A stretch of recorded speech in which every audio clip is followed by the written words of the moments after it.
Hey Shackers, welcome back to This Week in Switch 2. I'm your host Asif Khan. I'm CEO, Editor-in-Chief, EIEIO here at Shacknews.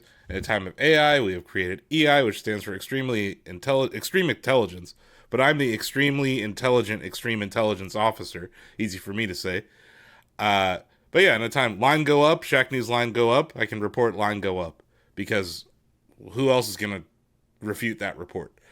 Uh, I am joined by my usual co-hosts. I have news editor Donovan Erskine here, What's up? fresh out of Midgar. And yeah, I have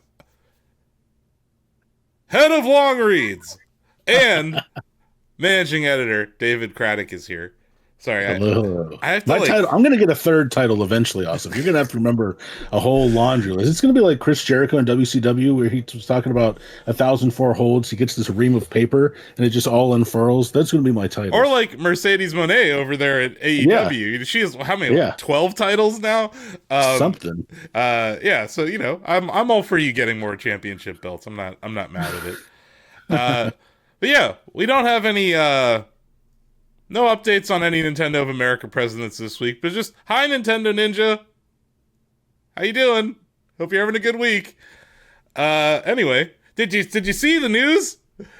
Like what was it, David? Like a day after I said, you should probably get some Mario movie news soon. We got Mario movie news. So We did. I'm wearing my my Luma shirt in honor of the Super Mario Galaxy movie, David, which boy, for a movie called Super Mario Galaxy, it features a lot of references to games that aren't Super Mario Galaxy. It Uh, does.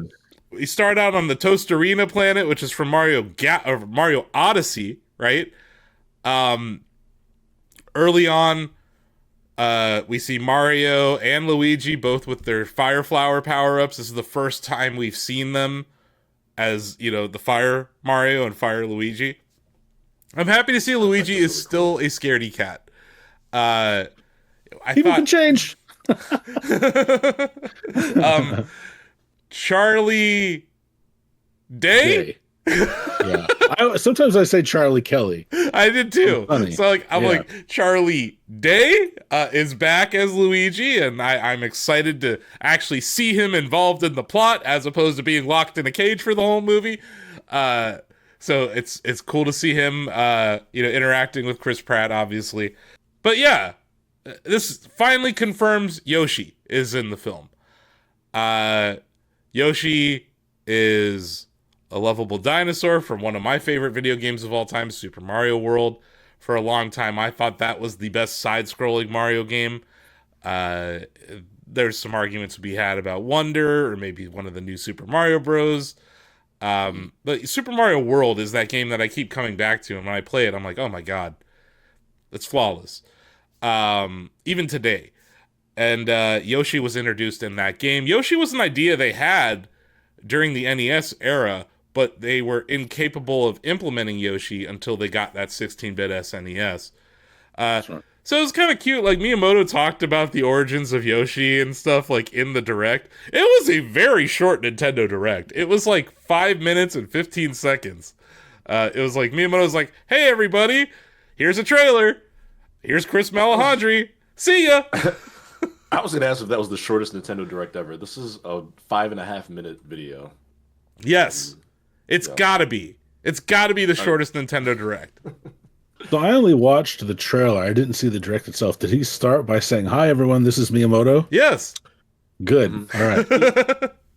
The only non-trailer stuff, there's a 1 minute where he talks about the origin of Yoshi, and he's like talking about being introduced in Mario World, and then saying that Yoshi was born from the idea of what if you were traveling with a dinosaur? And I'm like, yep, that's what it is.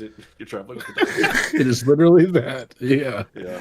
Um, but yeah, like he mentions, another game that I think a lot of people love, Yoshi's Island, Super Mario World 2, David. Like he talks about that game a lot, and I shouldn't say a lot. He talks about it in that 2 minute section where he's talking about Yoshi. I like that Yoshi's not going to talk. That Yoshi just says Yoshi. That was gonna be a deal breaker for me. So Mhm. I don't know who the voice of Yoshi is, but it sounds very cute. Sounds very good. Yeah. I see a lot of memes about Kendrick Lamar being the voice of Yoshi? Saw a clip of that as well. What is It's amazing. what is that? I think when we started to get the teases that Yoshi was going to be involved in this movie, people, ever since the Chris Pratt as Mario, people always like meme every time there's an unconfirmed cast member. People are always like, would be the funniest or silliest? Kendrick Lamar is Yoshi. Yeah. I mean, maybe he is. He's a very versatile vocalist. He could, I wouldn't put it past him. And Keegan-Michael Key is back as Toad. Toad appears to be a little jealous of Yoshi in this movie. It's like, so now this dinosaur just shows up and he's part of the gang? I'm like, okay, I like that there's going to be this back and forth there.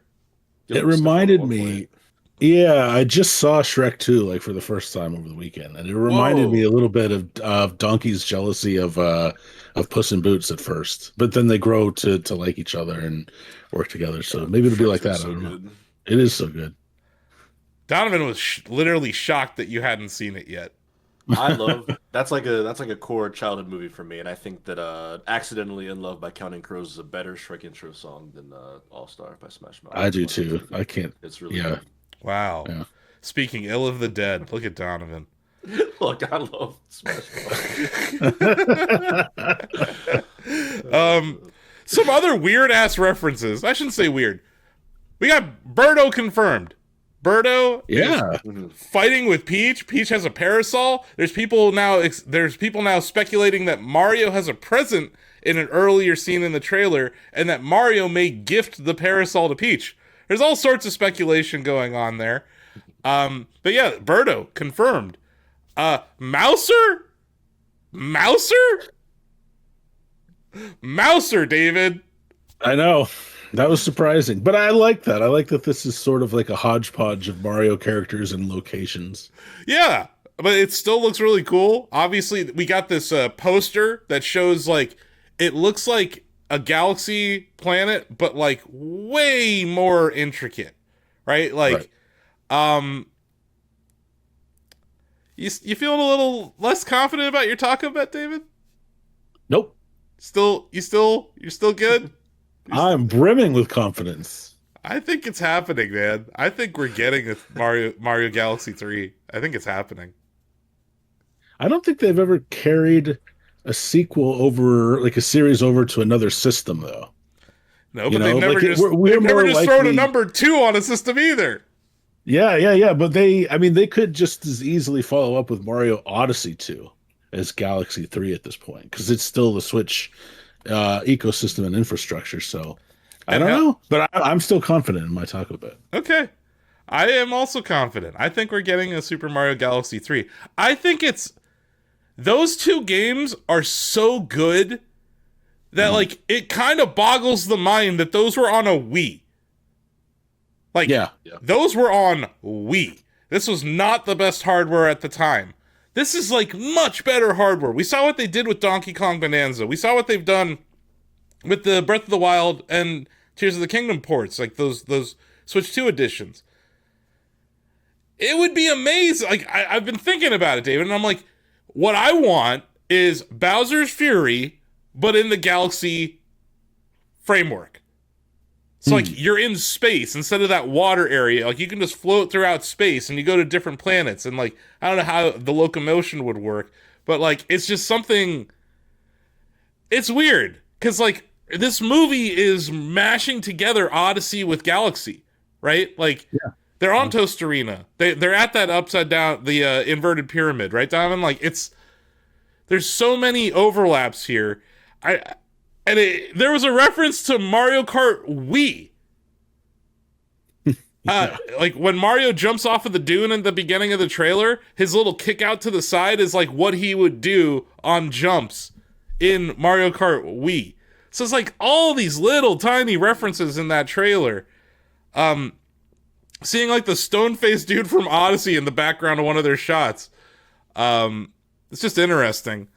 And then like, the dinosaur from the first level in Odyssey, Donovan, like you see that actual dinosaur. So it's like that scene where Yoshi is like encountering an actual dinosaur, like at the T-Rex. Yoshi does appear to be smaller in this. We even saw a very short clip of Baby Mario and Baby Luigi. Uh, All so, that about. That's right. so how the hell's that gonna work? I have no idea. It'll be kind of fun to see if like there are multiple timelines or something. I mean, if this is a galaxy, they could bring other versions of the characters into it. I don't know, but I'm excited to find out. Yeah, It'll also just be a flashback. it could. Yeah, But then yeah. how the hell is Yoshi in a flashback with those kids? That's true. You know? True. Hmm. That's why I'm like, Maybe they've got like amnesia, and we'll figure that out during the movie that like a part of their childhood has been erased from their memory. but it also appears that this is like after Mario has and Luigi have been established as the Super Mario Brothers, they are now heroes in this universe. They are now like they're no longer it's no longer an origin story, right? Like this is like they are the Super Mario Brothers, right? So I'm interested to see where it goes. I saw that guy from Apogee replied to you, David. He's like, Oh, Scott Miller. Scott Yeah. Miller's like, this looks like a movie for children. I'm like, I'm sorry. I don't know who hurt you, Scott, but like, it's a movie for everybody, man.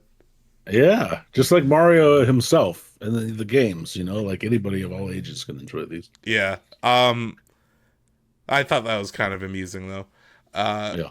But yeah, I don't know. Like, it was about a 2-minute, 20-second look that we got. We did see a commercial during the AFC Championship game on Sunday, Donovan. It was a 30-second ad that had a couple of the same scenes, but it definitely focused on Yoshi. And there was a scene where Yoshi eats a chain chomp and then like smiles with like a chain chomp face. So Yoshi's gonna eat stuff. Yoshi's gonna say Yoshi. Confirmed. Yep.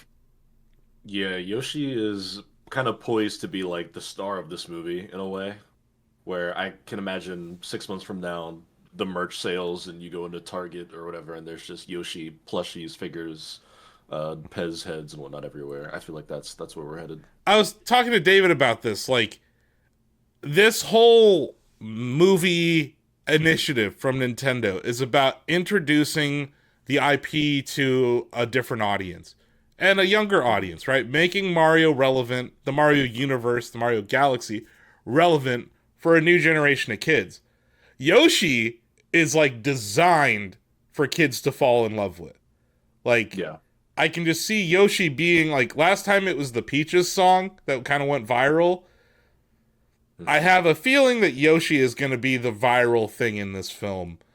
Or just the thing that everyone kind of grabs onto and is like, oh my god, Yoshi was so cute. But yeah, I'm looking forward to this film. I have to say I think it'll end up being the poster, but that key art we saw of Mario on Yoshi kind of overlooking, I think it was Earth, I don't remember, but that's beautiful. Like I want Really a cool. poster of that on my wall. Mm-hmm. And yeah, just in general, the art looks outstanding in this film. It looks like a step up. Like the set pieces look awesome. Obviously, the character models were kind of set. Still haven't seen Donkey Kong in a trailer yet. Are they saving Donkey Kong to be a surprise in the movie?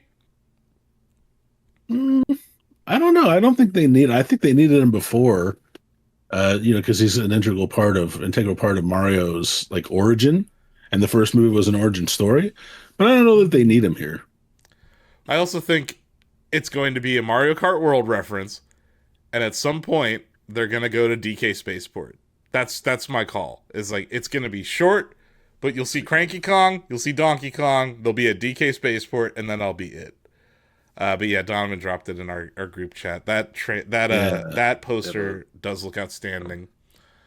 I think the Yoshi model looks good. I think he sounds good. He sounds different than the game. But I think that's fine. Anything else you guys want to mention with this? It looks really good. It does. I'll echo your thoughts also. I love Luigi. I think most people do. He's a hilarious character, and I'm looking forward to him taking more of a starring role in this alongside Mario and Yoshi. I want to see what Peach and Rosalina do because I don't think we saw much Rosalina in the trailer. I don't remember. I've only watched it once, so I haven't had time to like scrutinize it, but I'm just looking forward to seeing what everyone's going to do this time around. In the reveal, there was that scene where Rosalina was like telling stories to the Lumas, Yeah. and then there was that scene where she was fighting that robot. But there wasn't a Mhm. whole lot of. They haven't shown us a whole lot of Rosalina yet. Right. Diamond, did you have anything you wanted to add? Yeah, two things. One, early in the trailer, when you see them activate the fire flower power up, that animation looked so sick where you see the fire kind of like go over Yes. their clothes and then it changes colors. I thought that was pretty sweet. And then also just from like a movie standpoint, they slightly tweaked the release date for this movie. It was April 3rd, now it's April 1st. April 3rd is a Friday, April 1st is a Wednesday. It's Easter weekend. I think they did the same thing with the first Mario movie over a different holiday weekend where it was like a Wednesday. They called it like a 5-day opening weekend where you Yeah, go Wednesday to Sunday. And it worked out beautifully for them last time. So just, for the box office spectators, I think they're kind of positioning this one to be another big smash. I'm sure it'll sell a few tickets. Yeah. Yeah, April 1st is now the release date. You're right, it moved up a couple of days. That was kind of interesting. Yeah, I'm looking forward to it. I think it looks great. And I think we are now in the heart of the hype cycle. Right, Donovan? Like, it's full speed ahead Yeah. at this point. Yeah, this is when keeping up with movies is so funny because this is when you start to get like TV spots, right? Like the one during the football game where it's like 20 seconds of footage, 12 of it you've probably already seen, but then there's like a couple extra shots where you're like, oh, that's new Yep. between now and April 1st. Interesting, for sure. I guess we'll just keep our eye on it. I'm sure nothing. We're filming this on a Tuesday. I'm sure nothing else will happen in the Mario movie universe between now and our next episode, right? That couldn't happen again, right? No. You Nintendo guys will Switch. have to let me know if you check Nintendo today. Yes.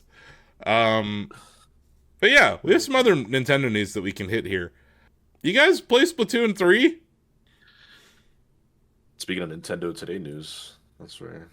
I played it just a couple months ago, or no, last month with my nieces and my cousins. Yeah, because I know that Nice. I know you have two little nieces who are very into the Splatoon franchise. Yeah. Dude, this update, it got they've been talking about version 11 for a little bit now, like we knew this update was coming, but they dropped like what is coming to this and I'm like, wow, this is unexpectedly huge. Patch 11.0.0. Uh there's something called a flow aura, which is you can now enter like a aura state by performing well. So it's like being on fire in like NBA Jam or something, right? Uh, Yeah. it's like a kill streak or not a defeat streak, because you don't kill anyone in Splatoon. Mm. Um, ink is released and spreads around your feet when you're in a flow state, so it's not like you just have to shoot at the ground. I thought that was Yeah. kind of interesting. A very interesting quality of life change, Diamond. Health bars. Yeah. You can now see how close you are to knocking out an opponent.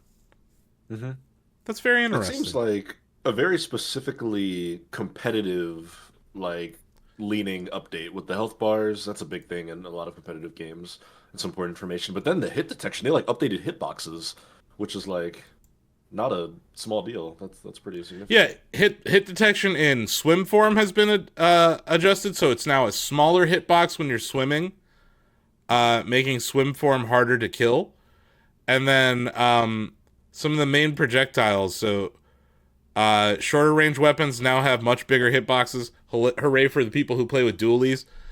Yeah. While longer range weapons have had their hitboxes slightly increased. So it sounds like there's buffs for the dualies, which I am a dualie main, so hallelujah. Also, I like to swim around a lot, so I think I'm probably gonna have to jump back in just to try this stuff out. Um, when performing a super high jump while having stealth jump gear equipped, the flight time is increased based on the distance of the super jump. Game should develop at a slightly different pace after this change, with more battles occurring at the center of the stage. So less people like I guess you're going to be able to fly a little bit longer in the air. They are actively promoting this as an esport on their YouTube channel. Like there are tournaments They are, yeah. happening a lot, so maybe this is focused on that aspect, Donovan. But I think it's a sign that we're not getting Splatoon 4 very soon. No, I mean Raiders will be this year probably, but yeah, Splatoon 4 is probably a long ways away. I'm gonna re-download it though to check this out. I haven't played it since the Switch 2 came out. Mm-hmm. And yeah, to your point, David, these patch notes were shared first on Nintendo Today. They were. Yep. I think to me, it's almost like I mean, I like Splatoon 3 a lot. It's a great game, but I'm almost more excited by the bigger picture of this because I feel like between this, the Animal Crossing update, and then Mario Kart 8 support was kind of the first indicator of this. It feels like there's a bit of a philosophy change when it comes to like long-term support of games for them, right? Like I feel like a lot of Nintendo games, even ones that have gotten post-launch updates, is like you get your support year one content, you get your big DLC, and then they kind of just move on, and we're all like, handshake, we're good. But I feels like now they've made a concerted effort to go back to games that have come out 2, 3, 4 years ago, and give them hefty content updates, which I think is pretty sweet. I think it comes back to the philosophical change that eShop has continuity now, and you have 48 million Animal Crossing players, and you have like 20 million or however many Splatoon players, maybe over 10. I don't know exactly the unit sales on that game, but I know it sold well. It's also wildly popular in Japan still. Yeah, this is a different era for Nintendo. They are treating their games as live services in a lot of ways. And yeah, a lot of people shout on the price of Mario Kart World, but it's gotten a lot of updates in its first year. And there's now a rumor that there may be some DLC coming this year. This is a free update, Like that's the thing. Like the Animal Crossing 3.0.0 update, that was free too, David, and it added a ton of stuff to do. It's like they get a lot of shit for their games cost so much, they don't really go down in price very fast. They don't have a whole lot of sales. But like what you're getting out, like I don't know, David, how many hours you have in Animal Crossing, but like if you divide the $60 by however many hours you've played, it was worth the $60, right? I should have bought that multiple times for as much playtime as I've gotten out of it, honestly. You know what I mean? So it's like, yeah. For them, like, Donovan, to your point, like it is a philosophical change that they are supporting these games far beyond where they normally would. And I think it is because of the continuity of the eShop, and that like people are like, oh, I can play Animal Crossing and it's 60 frames per second and the load times are better. The airport still sucks balls, but everything else is better in Animal Crossing now. I want to play Animal Crossing again. Or I want to play Splatoon 3 again. It goes back to like what I said in my review of the Switch 2, and I think, David, you mentioned it early on in our podcast. Like, the Switch has become like a PC in a lot of ways. Yeah. Where it's like, oh, I got a new PC. David got his new monitor. The first thing he did was play Doom.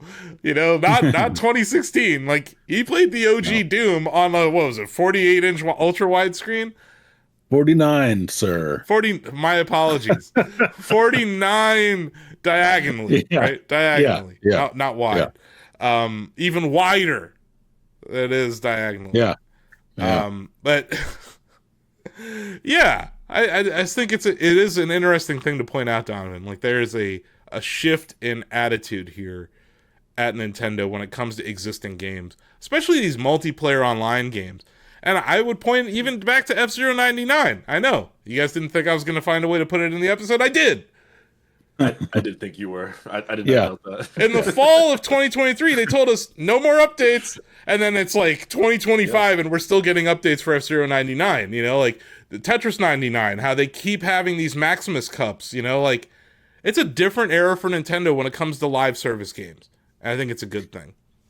Yeah, I feel like it adds a lot more value to their games. Going off of what you said earlier, Asif, where people complain that these games never go down in price. Which, by the way, I saw Donkey Kong Tropical Freeze for $40 in a recent sale, which is like a gangbusters for them. But they're adding value to these games. I'm glad you brought up Donkey Kong though, David, because Donkey Kong returned again. Somehow we got that's another one of these. They gave us this massive update for Donkey Kong Returns HD, which came out last year right before the Switch 2 was released. Well, like Dixie Kong is now playable. They added like a bunch of other stuff. Like, to your point, David, like no one was asking for that. Oh. And like here it is. You know what I mean? Yeah. So like, yeah, I agree. Like there's this stigma that there's not a whole lot of value to or buying a Nintendo game early, blah, blah, blah, like $60 Nintendo tax, all those different terms that people use. But like when it comes to these live service games, it seems like they really are supporting them for the long run. And that's interesting. Yeah. Yeah, and I don't feel as bad about paying 60 to 80, usually 70, kind of, right in the middle ground there for these games because they're getting so much support. And I almost feel like they have no choice but to do it. The Switch was so successful, these games were so successful. I mean, again, Animal Crossing, 48 million players. I don't think they could just quit. Even though they kind of said that was going to be the case after 2.0 like 5 years ago. Hmm. I wouldn't be surprised if we get a 4.0 at this point, that means the next Animal Crossing is way in the future, but who knows what'll happen. Yeah. But yeah, more live service Nintendo games getting updates. Mario Kart World 1.5.0. It was like literally the day after our podcast was recorded, David. They dropped this. Hmm. We got Team Knockout Tour. It's now 4 players can get together, and it's like your team versus these other teams. I guess 5 other teams in Knockout Tour. We're gonna have to try this. I really want to. I'm curious Yeah. how it works. Like, if 3 out of 4 players make it, but the fourth don't, are you just like a 3-person team after that? Yeah, I think that would be cool. yeah. Yeah, I'd like to try that. I think that's how it works. And then basically you're a spectator and you're like cheering on your team, kind of. Yeah, Um, yeah. but I think that's cool. I'm all Mhm. like, you know, this other game I play, F099, has team races, and it is interesting how Mhm. that works. Um, Mario Kart's had them for years too, though. mhm. They just haven't had Knockout Tour. That's No, the new thing. that's why I bring up F099 though, because it is very Right, similar in how it whittles down the competition. right. But yeah, it's a welcome update. There's rumors, Donovan, that we're getting a DLC this year. I've heard murmurs on the internet Mhm. that we Yeah. may be getting a Mario Kart World DLC this year. That would be cool. Hmm. Would make a lot of sense for the fall, or maybe like late summer, August uh, window. Yeah. Yep. Makes Another sense. racing game, not F-Zero. Kirby Air Riders got a 1.3.0 patch. Sakurai said no DLC, Donovan, but he didn't say he wasn't going He to just did. drop a patch that adds a brand new mode. So Yeah. we got Grand Prix Air Ride added, Game Share added, a new sub-in series is now available. You can allows for continuous matches while subbing in players. That's a material update, and very cool. And man, I hope this is the framework for the next Smash, because that would be really cool. Um, Popular search condition in the buy section has been changed to random. Uh, a couple of like, I guess the Star Bike form can now be edited in the My Machine. A lot of people are doing cool stuff in the vehicle editor section. I've seen like every F-Zero vehicle be made for this game, like on Kirby So many cool Star. machines. I saw the amiibo at the store. I think it was Bandana Waddle Dee and Kirby. They're $50. Hmm. I can't. Yeah. I can't do that. I have an amiibo story for later, by the way. I'll Okay, save it. for sure. Yeah. But yeah, lots of updates. Some balancing done. So like balance patches in Kirby Air Riders. Like, okay, Sakurai. Okay, you can go work on the next game now, right? Yeah. But I mean, that goes back to what we said in the review, right? That there's clearly an emphasis on like competitiveness in that game, right? With all the like stats and feedback and every machine's got speed handling. Like they want this game to have like some sort of competitive balance to it. Like tons of bug fixes, vehicle balances, and character balances. So just Hmm. it's such a deep game. Like on the surface, it's like, it's baby game for Kirby fans. It's like, no, this is a very intricate game. Pretty cool though. Couple racing games getting patches, and then Splatoon getting a patch on the back of that Animal Crossing patch. Like it's a good time. If you're a live service Nintendo game player, there's a lot of stuff to do. Here's a game that's on Switch, Donovan. It hasn't been announced for Switch 2. MLB The Show 26 has been confirmed for Nintendo Switch, but no Switch 2 edition. And what's his name? Judge? Aaron Judge. Aaron Judge Aaron Judge, yes. from the Yankees is on the cover. Whatever. Yeah, I mean, great hitter, but I'm an O's fan. I don't give a shit about the Yankees. In fact, I actively dislike them. Yeah. Uh, but As a Cleveland fan, I specifically hate the Yankees. Like, the Dodgers represent everything I hate about pro sports right now, but the Yankees were the beginning of this, where Mhm. they turned the Orioles into a farm team, or they turned at the time, the Cleveland Indians into a farm team, right? It's like what Moneyball is all about. You know, the Yankees took our heart, the Red Sox took our kidneys, like that whole line. Um, Yeah. but yeah, fuck the Yankees. And I also think that Major League Baseball needs a salary cap. That being said, this game is excellent.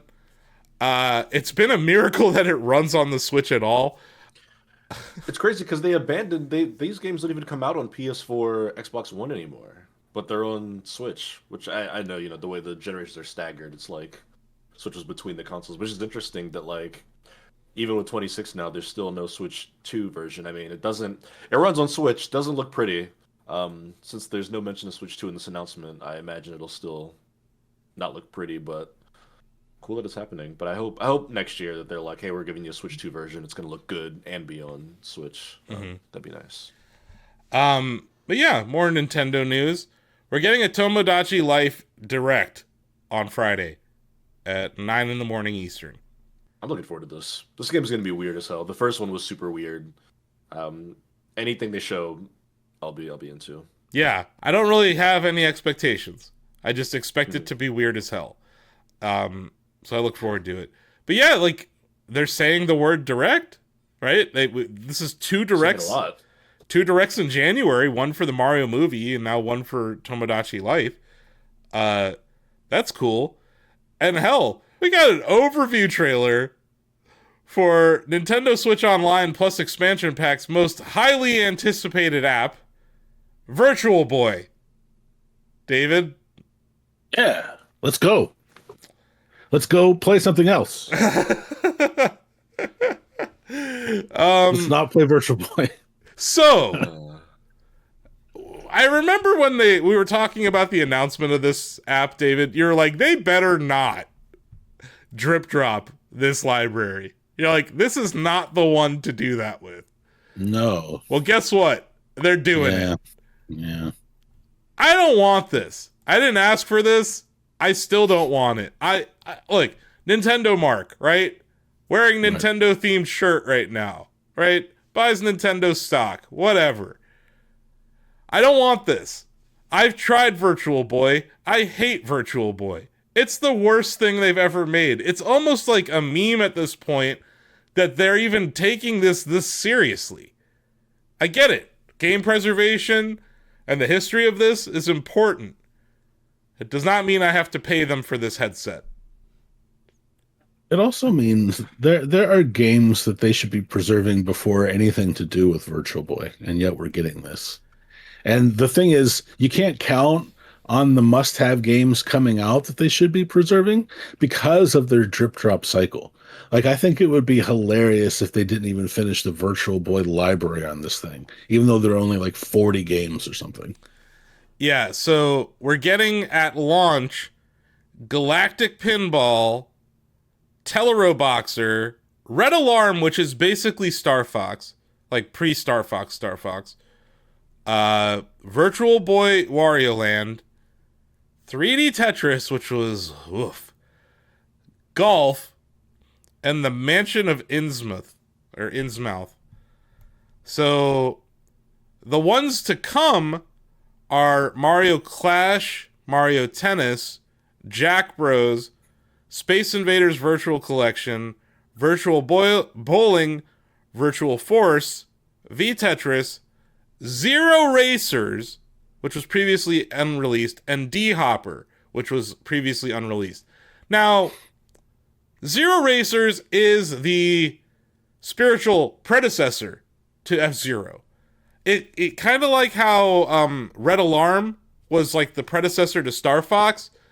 Mm. It is a racing game set in the future, never came out. So that's cool. Like, all things being equal, as an F-Zero fan, I feel like I should want to try this, but like, can we just play these in flat screen? Yeah, that would be nice. I don't want to have to buy any of the silly peripherals or anything. I'm not spending money on this at all. I don't even know Like, if there's a flat screen option, I will try this. If there's not, I'm never going to touch that app. No, I just don't care. no, I simply don't care either. And I've tried, and like I should want to try this. I kind of spearheaded our VR coverage at Shacknews, when I got Yeah. here. And I think VR is like still a transformative medium. I think there's important games that have released in VR.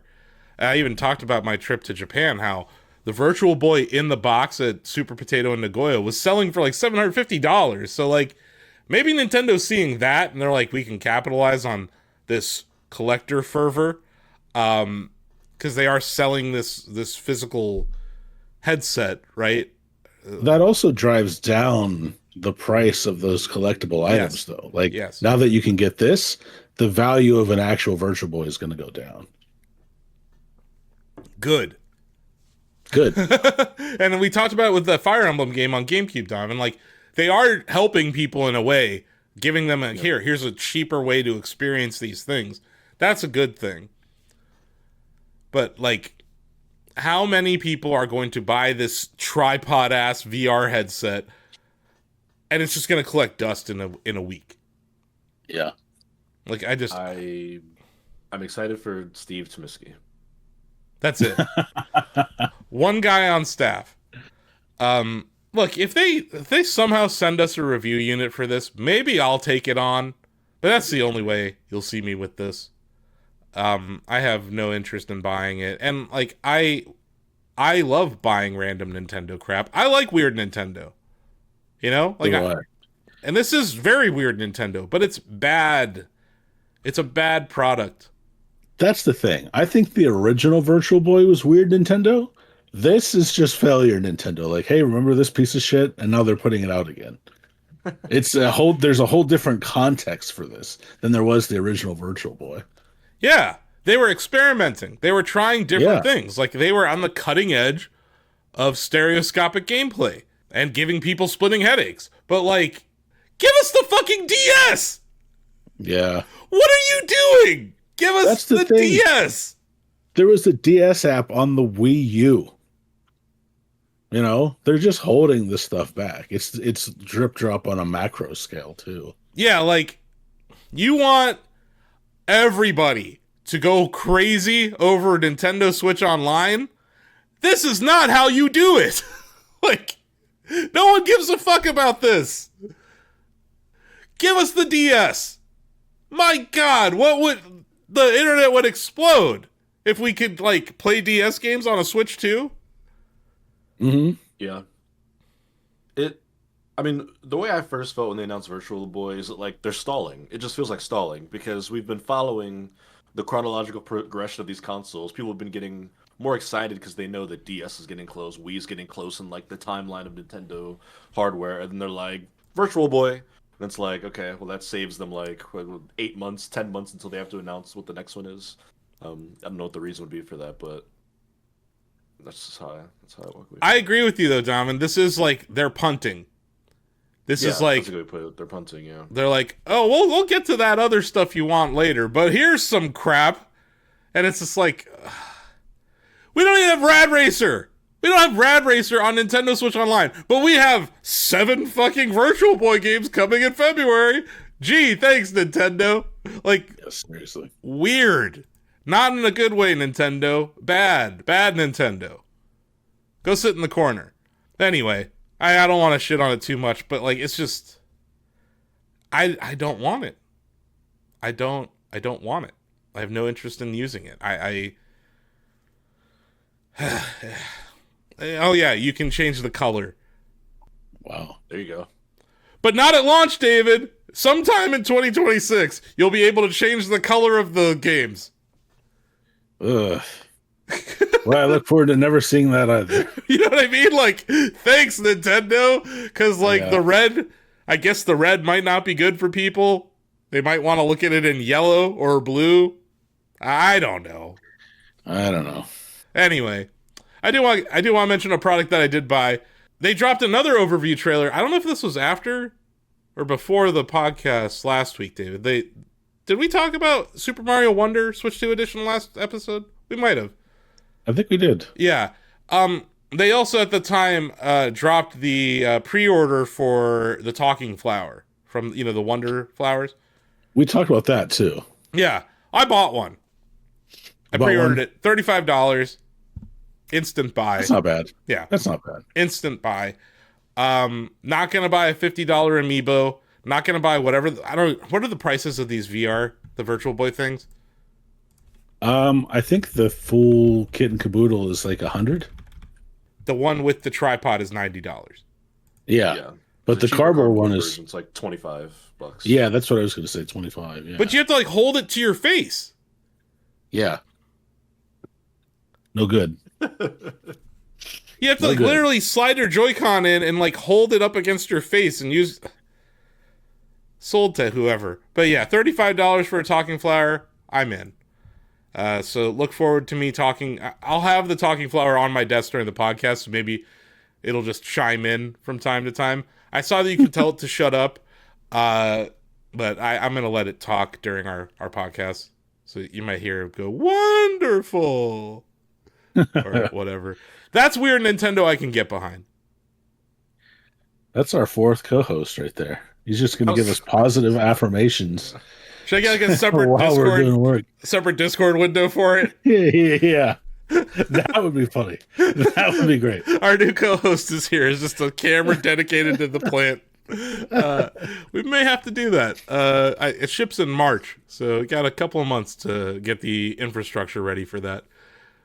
It wouldn't be an episode of This Week in Switch 2 if I didn't talk about Ball Pit. We got the Regal update last night. We're recording this on Tuesday, January 27th.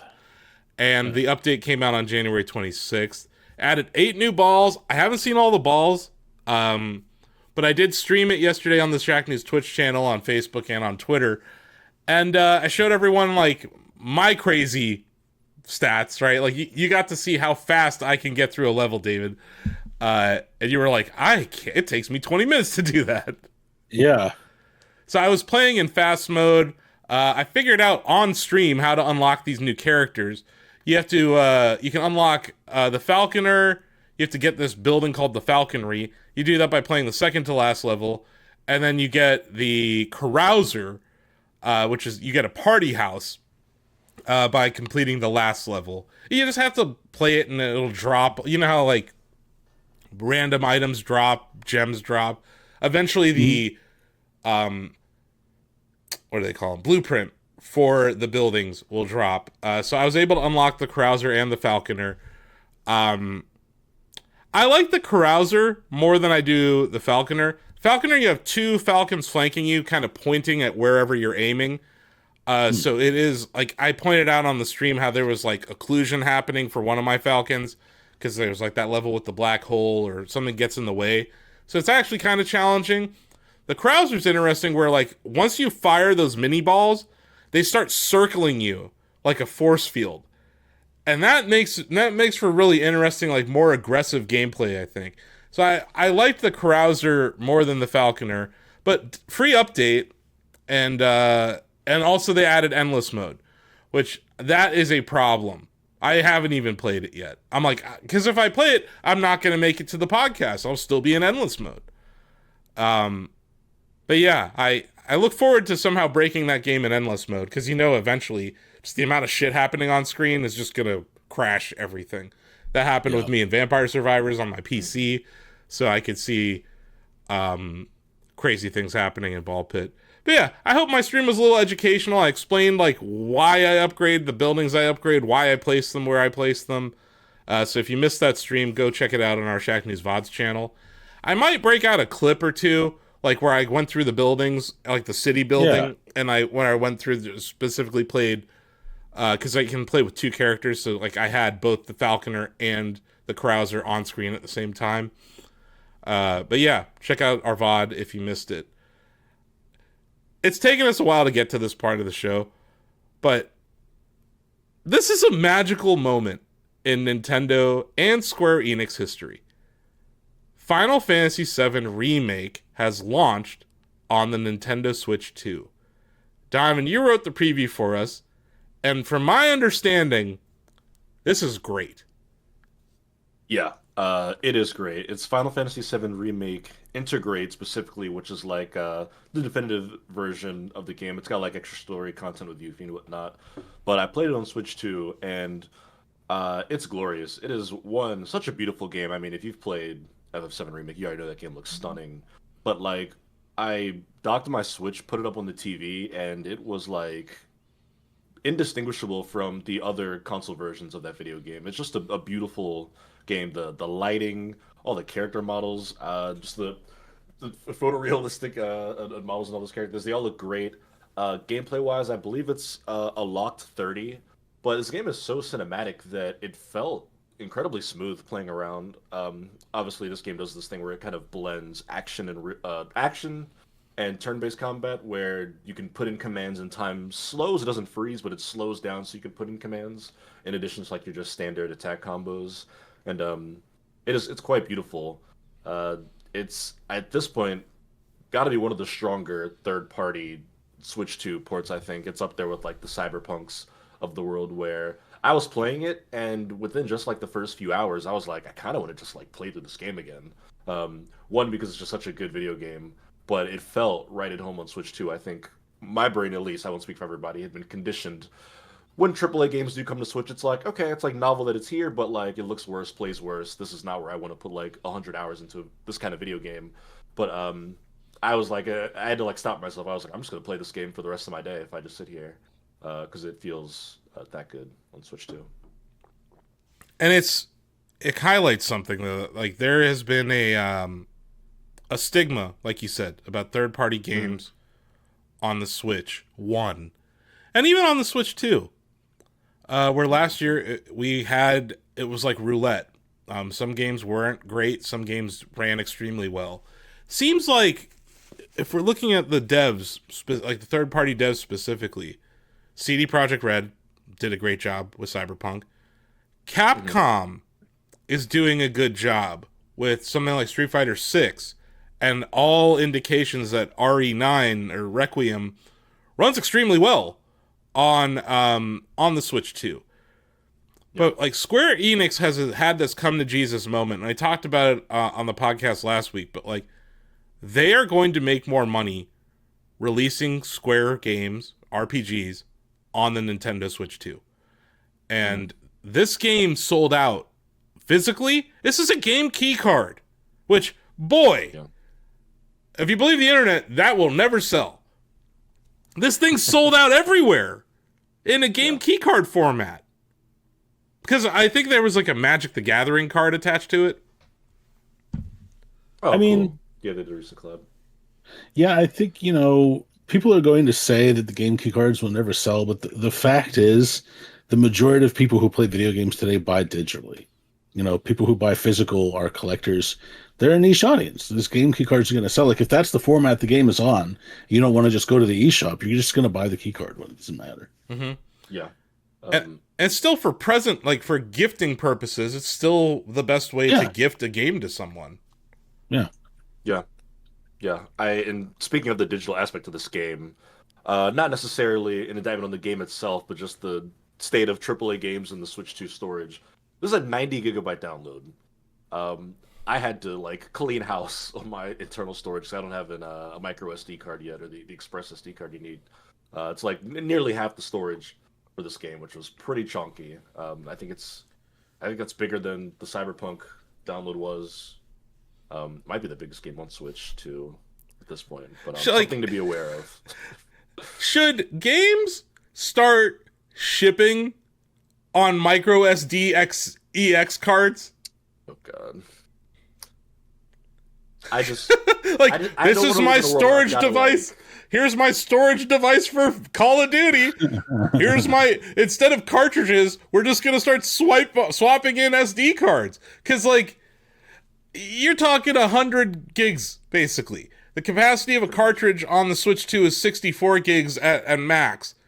You can get up to a terabyte of storage from these SDs, but like, I don't know if we're gonna make it through the end of the year where you're going to be able to install RE, if the rumors are true, you're going to have all these Resident Evil games, David. You're not going to be able to fit all of them on your Switch 2.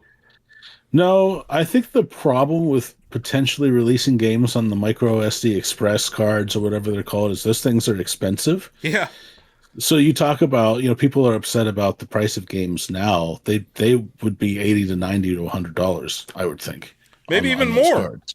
Maybe even more. The way Like that I'm being that's a conservative estimate. the way that RAM prices are going and solid state prices are Yeah. going right now, it's gonna Yeah. get out of hand. But like, it just wouldn't surprise me, Donovan, if Call of Duty's like coming. Buy Call of Duty and get this 256 gigabyte card for it because you're not going to be able to fit it on your Switch too. That's the push comes to shove moment for me as Call of Duty, right? Because even as big of a game as Final Fantasy is, like, COD's the one where I'm like, you just aren't putting this on. That game will not be below 100 gigabytes. No. And probably won't be below 110 gigabytes. So yeah. That said, it's a beautiful, beautiful port. I in my preview I put in the headline, it feels right at home on Switch 2. It's kind of an homage to, like, Final Fantasy has like a deep history with Nintendo and Nintendo platforms, right? So there was kind of like a missing out feeling when these remakes were first rolling out and they were just coming to PS5 or PS4 then PS5. Forget the remakes, Donovan. There was a missing out moment on the N64 era where like Yeah, I mean, Final Fantasy was on the PlayStation and it did things on the PlayStation that it couldn't do on the N64, right? Like it had capacity, it had multiple discs. So even back then, David, they couldn't fit it on one disc, you know? So like it's funny, like there were the echoes of that early age. Like this is a huge moment for an old ass gamer like me and David cuz like we saw the console war. That was a console war moment where it was like the Sony PlayStation can do this and Nintendo can't, right? That was that moment. And now it's like a come to Jesus, come like full circle moment where Square is like, we love developing for Nintendo Switch 2. We think that this is making us better developers. They're already talking about Rebirth, and they're already talking about the third installation of Remake, this trilogy, releasing on Switch 2 simultaneously, which I think is a huge deal. that is gonna be the test for me. And somebody replied to my tweet when I published the preview. Rebirth is going to be like the real next test because Rebirth, which people don't know, is the second. It's the sequel to Remake. It's the second in this trilogy of remakes. But even that game is like an even wider scope where there's like open world elements now. You've got like these larger, big areas you roam through. I think of that like port city where you like. I think it's the first time you play Queen's Blood. You fight that fish monster. You see Yuffie again. Like that is a huge city that you kind of traverse.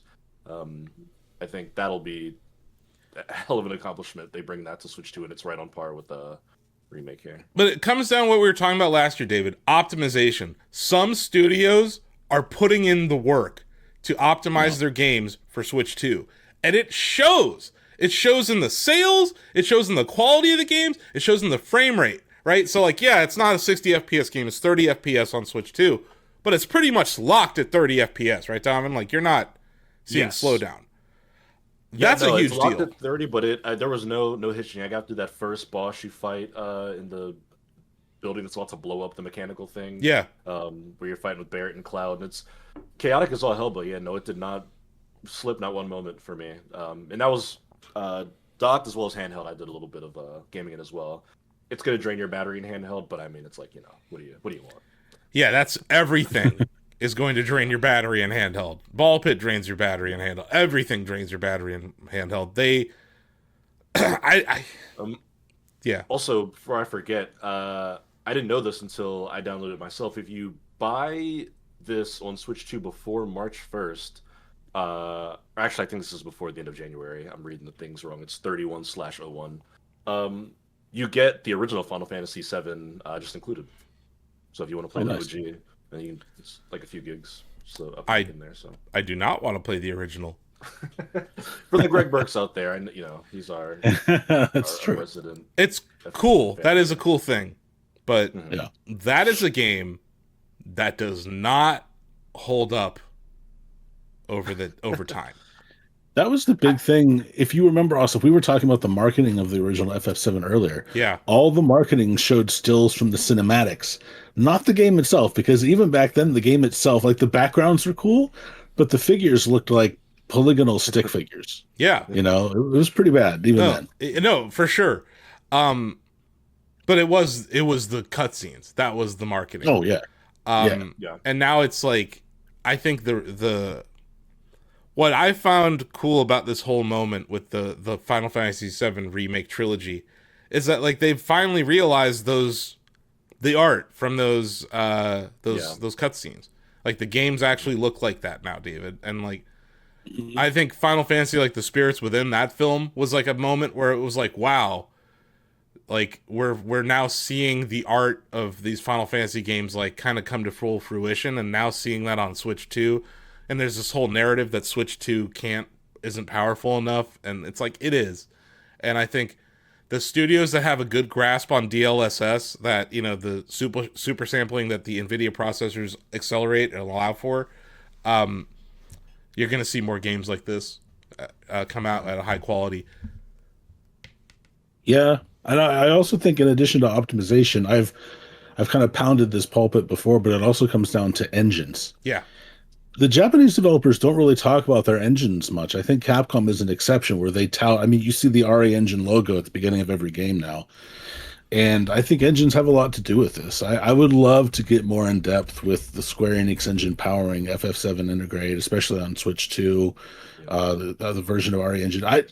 These engines feel like the Source engines of their time. Like Source was incredibly well optimized and flexible, and that's how these engines feel to me now. I think they're using UE4 for Oh, really? the remakes. Yeah.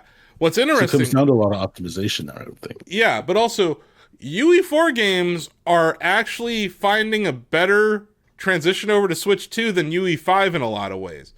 Mhm. Because UE5 is still new, so it's not like the best practices. But also, like Square being able to do this with an older engine is also impressive. Um, Yeah. but yeah, I don't know if we mentioned it, but Rocket League got an update. It's now 1080p on Switch. Hooray! On Switch 2. Nice. But yeah, just in time for no one to care about Rocket League. But yeah, it's just if I had the storage space, I would have already bought this game. But I don't, so I haven't. And I'm busy playing Ball Pit still. But yeah, anything else you want to add on Final Fantasy VII Remake Intergrade, Donovan, before we move on?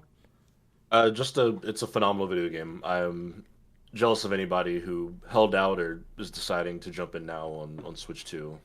It is a very, very fun video game. I think it gets lost in the conversation because these are extremely AAA and they've got like the photorealistic graphics and the budget's probably hundreds of millions of dollars, but it truly is a special video game. I was reminded of when I started playing. And yeah, going back to that history of the Final Fantasy series with Nintendo, like the first one I played was the original one on the NES, David. And I don't know how many hundreds of hours I played Final Fantasy for, and that game had a ton of replay value. Yeah. So yeah, like I'm happy to see this.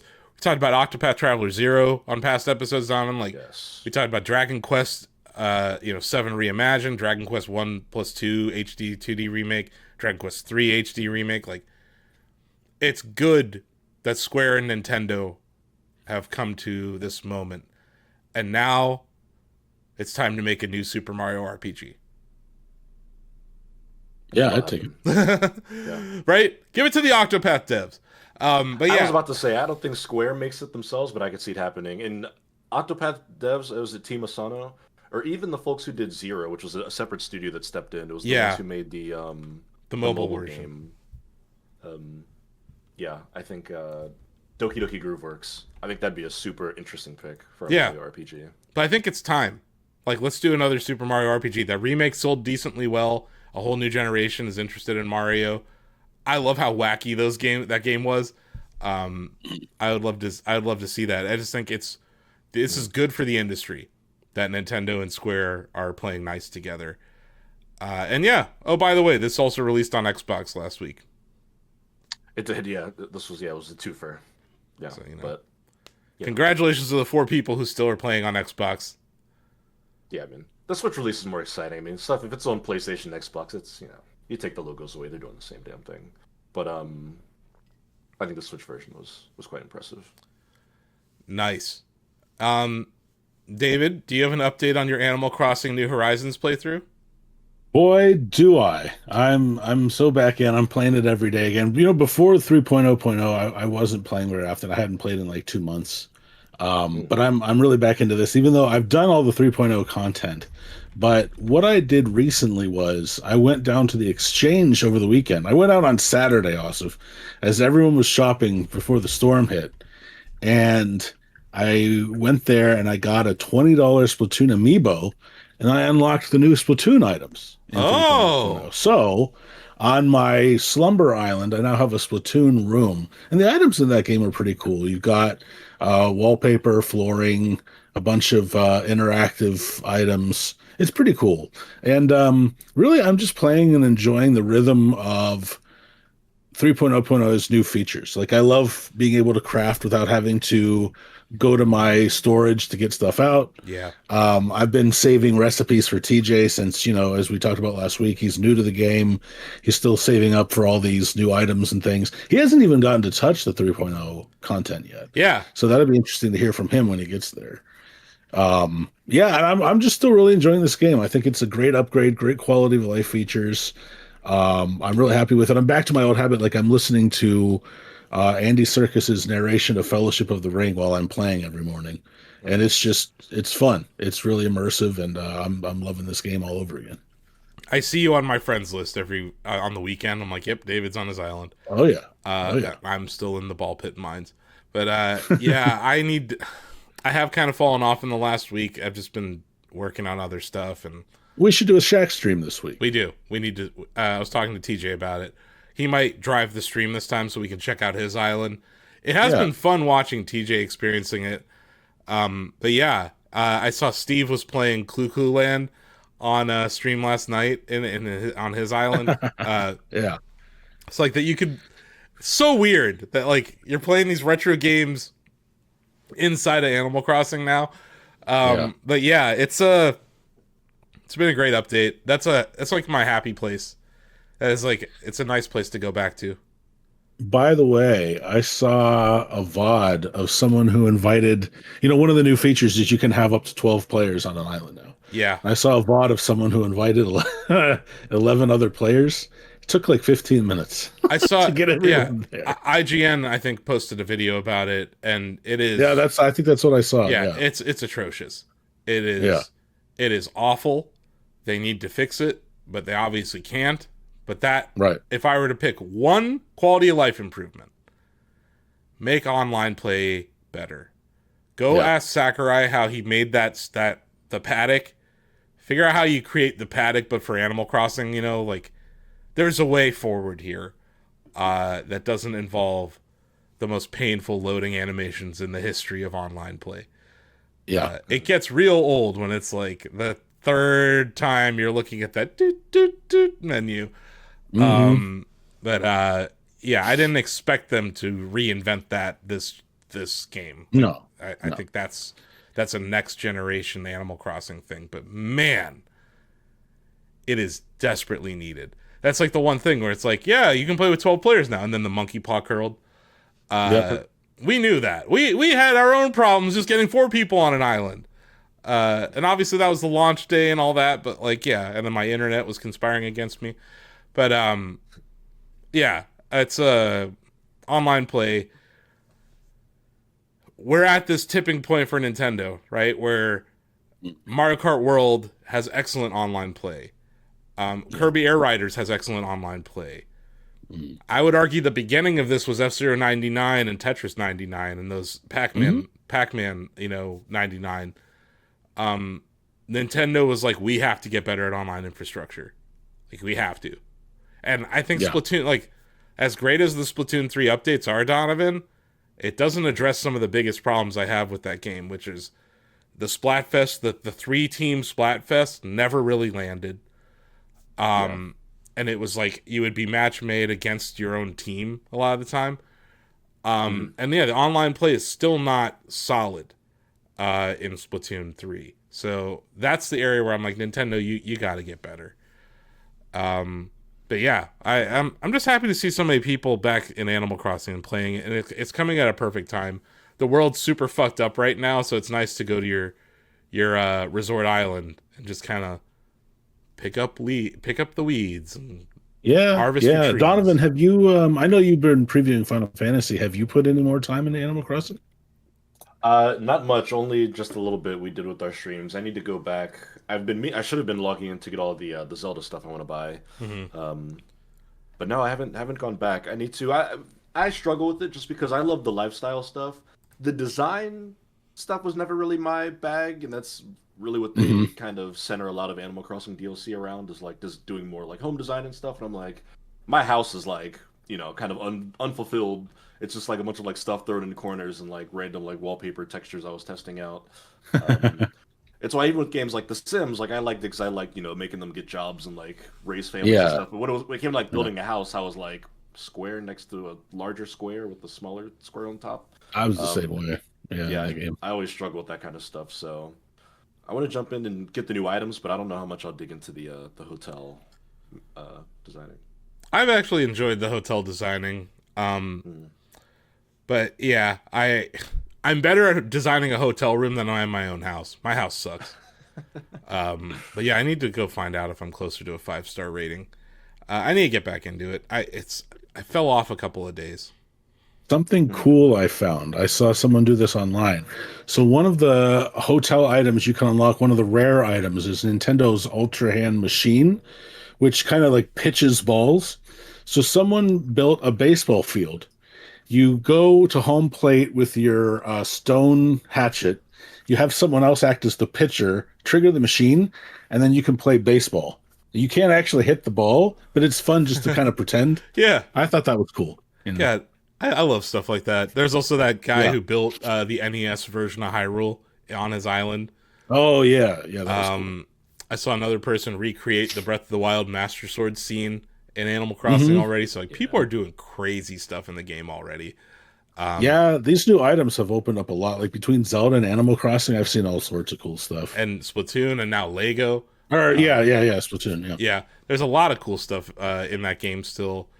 I love how the game is limited by just your own creative mind, and then obviously Mhm. there's some other stuff in there. But it's been fun watching TJ go through it because he's brand new to the franchise, not just Yeah. not just New Horizons. So that's been cool to watch. Before we go, we got some data from Circana, formerly NPD, our buddy Matt DePascala over there.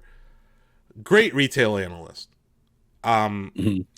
I want to point out, though, they are United States focused. Sometimes they have some European data, but this was specifically a United States number at physical retail stores. That the Nintendo Switch 2 has sold somewhere around 4.4 to 4.5 million units between June and the end of December. Hmm. This is this is the fastest selling home console of all time in the United States. But it sold a lot in that first month.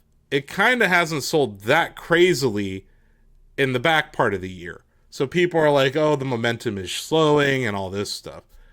Then we got some other news from Famitsu about how well it sold over Christmas in Japan.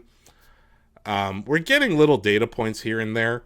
The idea that the Switch 2 is not selling well is false. It is selling well.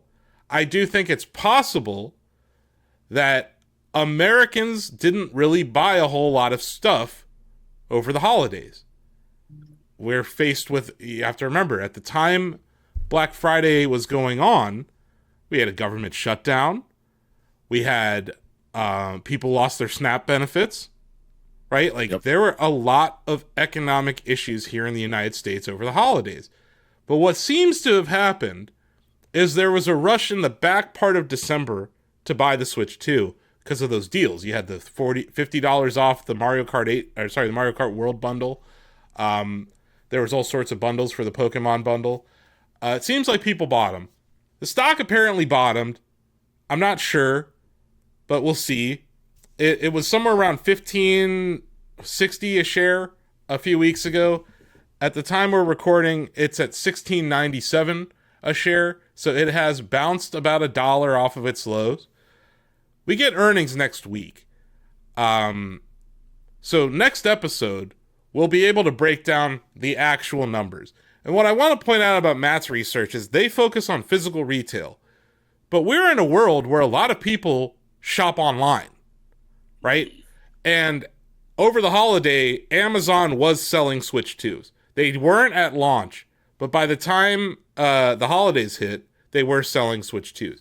So we don't know online sales at Best Buy, online sales at GameStop, online sales at Amazon, online sales at Walmart, and however many people shop at Target still.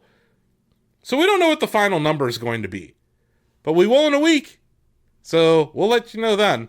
But based on Matt's reporting, Nintendo had a really good year. It was the best-selling console last year. And it seems like some games like Pokemon sold well. I'm seeing Metroid Prime 4 actually sold well on different sales charts. Kirby Air Riders was surprisingly strong based on the Famitsu sales in Japan. When I was over there, I saw all sorts of Kirby Air Riders ads. So yeah, tune in next week. We'll have the actual data. Well, from the horse's mouth, right? From Nintendo. And we'll be reporting that, so keep it locked on shacknews.com late in the evening on Monday in America next week. And yeah, we'll find out just how well they sold. Are they going to have to lower their guidance? We'll see.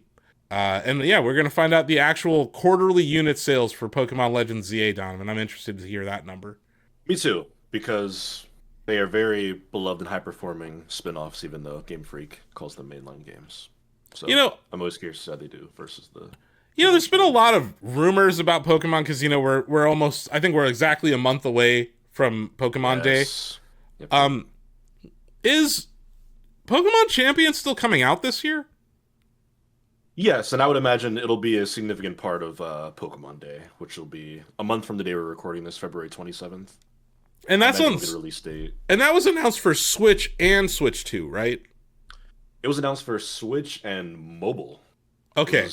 Because I think that reveal predates the Switch 2. The Switch 2. That's right. Yeah. But if it's on Switch, it works on Switch 2. Yeah, for sure. And it's not. I mean, it's Pokemon, so there's not going to be any like weird graphical or performance things. But yeah, it's gonna be the thing that stood out to me is it's gonna be on Android and iOS and Switch, presumably with crossplay, because it's supposed to be a competitive thing where you boot all your Pokemon into it and you can just battle sim. I bet we get a release date, and it's probably first half of the year, maybe summer, I think. Yeah. They'll want it before Worlds and the Pokemon convention that they're doing, Pokemon XP. Mm-hmm. Yeah. Also, Universal Studios Japan announced that they're gonna have a live Pokemon attraction in the theme park, Donovan. Yes, they said it's coming to Japan and Orlando, which is the one I usually go to because I'm on the East Coast, which that's exciting. Not surprising. It's always like inevitable, right? As soon as a Nintendo and Universal partnered, it's will the biggest media franchise on earth get theme park representation? The answer is yes. But there's no way they can fit that in at Hollywood.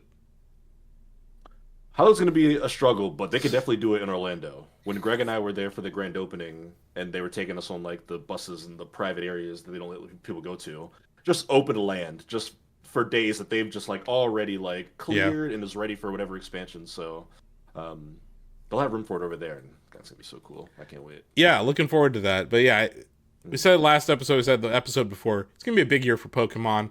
I think we're about a month away from that news just shooting out all over the place. We're going to hear more about Gen 10 as well. Sorry, David, go ahead. Yeah. Oh, I was going to say, Donovan, on top of that, like next month is also Zelda and Metroid's 40th anniversary. So I actually think February we're going to get a lot of news from Nintendo. Yeah, something tells me there may or may not be like one or two emergency episodes of this podcast in the next like 30-ish days. Also, we talked about it last week with TJ's prediction. It's the 40th anniversary of Kid Icarus, David. I know. Damn. I know. Maybe they'll acknowledge that. Pitt needs some love, damn it. He does. I am joining TJ on that soapbox. I know I pound the table for all sorts of forgotten Nintendo gems, but Kid Icarus, 40 years is a big deal. Let's do something for Kid Icarus this year. But also just man, what a banger year 1986 was for video games, David. Oh, man. Some of our favorite franchises ever, all were released that year. Their first iterations all came, Metroid, Zelda. Like, come on, man. This is Yeah. it's wild. And then 30th anniversary for Pokemon. I've jumped back into watching the anime. The first few seasons are on Amazon Prime, David, so I've been watching them for free on Amazon Prime. Uh, Oh. I fucking love the Ash and Pikachu origin story. Yeah. Pikachu's attitude in that first season is fucking hilarious. Just how disrespectful to Ash he is. Yes. I just love that. Watching Ash catch his first Pokemon. Yeah, ZA got me back in a big way. So I'm excited for whatever we're about to hear. And yeah, hopefully we get some information about Gen 10 as well, which will probably be a Switch 2 exclusive. Yeah. Part of me is like, it's got to be, but then also, as we say, there's 150 million plus Switches out there, so maybe it doesn't got to be, but Switch 2 version, at least. It'll be like ZA, where there will be a Switch 2 edition of it at the very least. But I think I heard some rumor that there might be voice acting even. I mean, just blow me away, which, I would just be beyond delighted. We'll see. But yeah, I'm sure nothing else will happen in the Nintendo news space this week. So by the time this episode goes live, we will have updated you with all the latest information. One thing I would mention before we go, the day we're recording this is the day before Dispatch comes to Switch and Switch 2. January 28th, it'll be out. It's right now only on PS5 as far as consoles go, so that's I think instant double dip for me. Same, 100%, I think it is. Yeah. That was our game of the year here at Shacknews. And it was also, I think we mentioned it in our game that should be on Switch 2 awards segment. But yeah, that's instant buy. That would be a great travel game. Like, great travel game. Episodes are short. You don't have to worry about your battery dying while you're playing. You can jump in 50 minutes. Yeah. Jump out. So now I am instant purchase for me. We highly recommend it. We haven't played the Switch 2 port, but based on what I've played, I think it's going to run great. But yeah, we'll see. We're about, like I said, we're a week from the earnings report, which means we're probably a week and a half away from the next Nintendo Direct that retcons everything they said about their upcoming releases. So I think we're going to have, like you said, Donovan, a flood of Nintendo news awaits us. I think, David, you mentioned that too, February with all these anniversaries.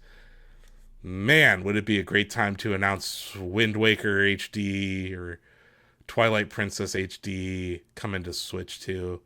Those would be... Actually, there was I don't know if we reported on this or not yet today, but there was a Walmart leak that showed Metroid Prime 2 on the GameCube app. So I imagine that'll be a February drop. Yeah. That's for the anniversary. Yeah. And that's a good game, so I wouldn't be mad at that. Although I have the GameCube app has its issues. Yeah. So it's a pretty good episode. We're gonna wrap it up here. If you like this, which you probably do if you made it all the way to the end of this episode, give us a like, follow, and subscribe. Go over to your podcast facilities, vote for Shacknews, and vote for This Week in Switch 2 as your favorite podcast. We'll be back next week unless some crazy news drops between now and then. Maybe we'll have more to talk about. Maybe there'll be some more games that Donovan's played. I don't know. We'll just have to wait and see. And then, we're also going to be able to react to the Tomodachi Life Direct, which I'm very intrigued about. I have some questions. And then, it worked, so I'm going to mention it again. If you see us on Twitter, don't like or retweet us. That's the old meta. Reply to the tweet. And then Shacknews will reply to you, and then we will show up on other people's For You feeds. I can confirm that is how Twitter works now. Likes and retweets don't really matter. Reply to the tweet, and then we'll reply to you. And in doing so, we will somehow unshadow ban ourselves. Because Elon is still mad at us for making fun of his ridiculous claim of being one of the greatest Quake players of all time.